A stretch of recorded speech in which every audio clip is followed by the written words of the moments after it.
नमस्कार.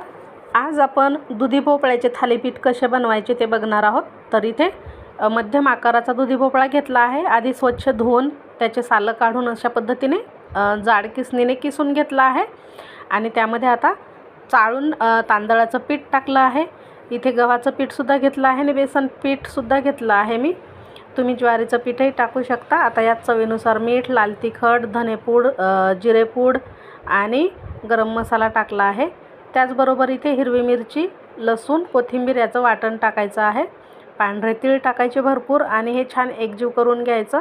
यामध्ये कांदासुद्धा टाका. भरपूर असा बारीक चिरलेला कोथिंबीर देखील टाकायचा आहे. थोडंसं पाणी टाकून हे छान मिक्स करून घ्यायचं आणि तव्यावरती थालीपीठ थापायचं आहे. तर यावरती बारीक चिरलेला पालक, कांदा असं टाकून पुन्हा एकदा थापून घ्यायचं. दिसायला छान लागते आणि अजून पौष्टिक होते. याला असे 4-5 होल पाडायचे आणि तव्यावर तवा गॅसवर ठेवून हे थालीपीठ भाजून घ्यायचं आहे. थोडंसं तेलसुद्धा टाका.